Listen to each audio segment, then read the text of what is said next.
I'm going to recognize Senator Sullivan for his first round of questions. Thank you, Madam Chair. I want to go to the issue of surveys. And as you know, this is a really big deal for my state. And it's interesting because we're trying to always get you more money for surveys, more data, more science, which we think is critical to maintain healthy fisheries. And it's the core mission in NOAA. And yet,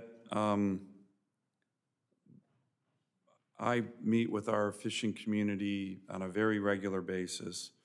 Recently, just out in Bristol Bay a couple weeks ago. And once again, they have emphasized that NOAA continues to fall short on the needs for surveys in Alaska. It's something that I've discussed with both of you, that I've discussed with Janet Coit as well. And it's a frustration because it's the core mission of NOAA. It's core mission. And when I see all this funding coming to NOAA, and we're going to talk about some of the other funding, and you're not getting the surveys done, I'm kind of like, well, wait a minute. You got all these other things you talk about. Your core mission is data science for surveys. So, for example, during COVID, you did one survey. And as you know, Dr. Spinrad, when you miss a survey, it's a big deal because then you can't build on what happened the previous year.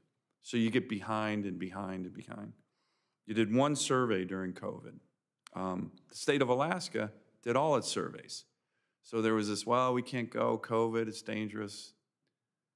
I was disappointed by that.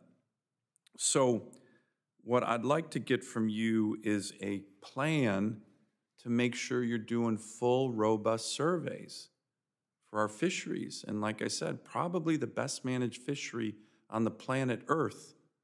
Not a lot of places can claim that. We do it in conjunction with you, and we've always viewed you as partners. This is, again, our coastal communities begging NOAA for more surveys and data, and we're getting you the money. So can you commit to me to support and expand your current survey efforts in Alaska to support our fisheries, and then have contingency plans to ensure that fishery surveys occur as scheduled? So, for example, if you have staffing needs, and I know that's been an issue, and I understand that, but to not just say, well, we have staffing needs, therefore we can't do the surveys, to have plans to address this. This is an issue I've raised with every NOAA administrator, and it's frustrating because we're trying to get you the money to do your core job. And some people, a number of people, important people in my state don't feel you're doing that.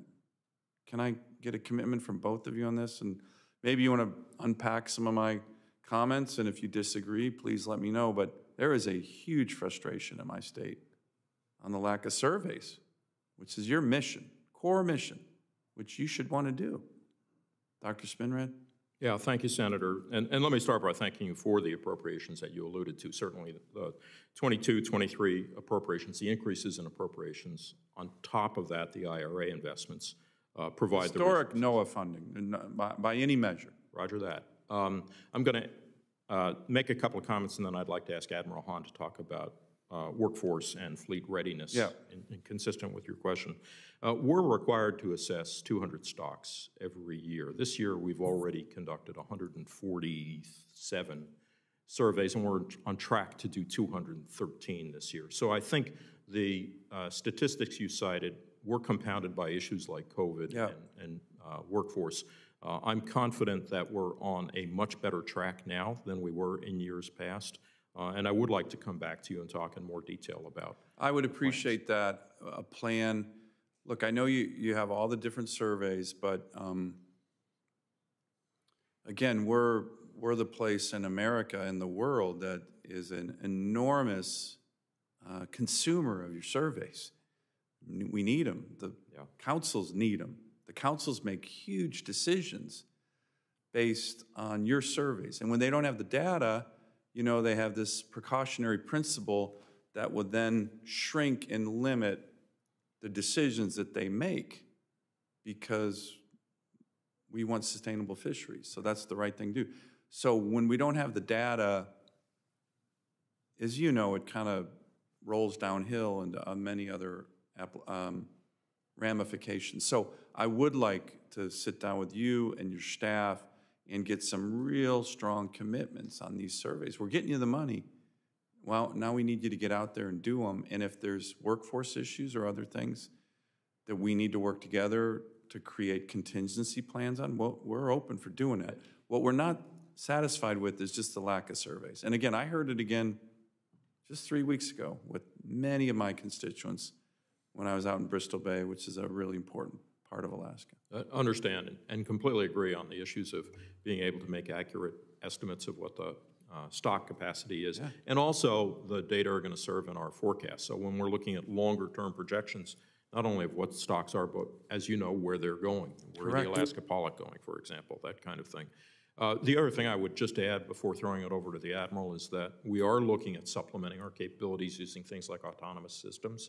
That shows great promise, because at the end of the day, there's a limit to how much we can do and what we can do with our large vessels. If we can supplement that with uncrewed systems and get even more data, that's even better. With your concurrence, I'd like to ask Admiral Hunt to comment on some of the other Admiral? issues. Yeah, Senator, thank you for the appropriations. It is making a difference, and I'd like to touch on it in 4 key areas. So first, you mentioned staffing. It's a reality. It's not an excuse. There's never been a wider gap in the maritime workforce internationally, and that certainly plays to us, a 9% gap, which is up 2 times from last year. But with the appropriations, we are making strides. We're looking at retention, we're looking at hiring, and we're looking at retention at the same time. In hiring, we've hired nearly 100 mariners, which is the most we've ever hired in a fiscal year, and we're on track for our goal of 120. That's great, but not if we don't fix attrition. Attrition, we are down to 13% attrition. It was 23% this time last year, and the industry average is 25%. So we're tackling this from both ends. The appropriation is allowing us to grant retention bonuses, recruitment bonuses. We've improved our VSAT on the ship, which improves quality of life and the transmission of science data. Second, as Dr. Sprinrad mentioned, we are leaning into uncrewed systems. So getting the ship out there is one thing, but we need to make sure we maximize every day at sea. So right now, as I mentioned, we have a DRIX uncrewed system operating from the Dyson specifically for pollock surveys. They've done over 20 launches to this point, and while they're still evaluating the data, it definitely looks like a useful tool as other uncrewed systems have been. So we're looking to increase the complement of the ships to maximize the data collection while we're out there. The funding that's been provided for facilities is absolutely critical. So finishing that facility in Ketchikan, we've owned it 14 years. We've never operated from there. Being able to operate from there, not just for the Fairweather, which is home ported there, but for all of our ships that pass through there, as well as Coast Guard partnerships, working in conjunction with them. It's critical to have that home port for our ships and for our missions so we can base from there. Fourth, in the Inflation Reduction Act, it enabled us to award the contract for those 2 new survey vessels, those charting and mapping vessels, to make sure we can provide safe navigation for all of the maritime industry up there. In addition, it provided funds for the Dyson midlife. So we have 5 fishery survey vessels, as you're well familiar with.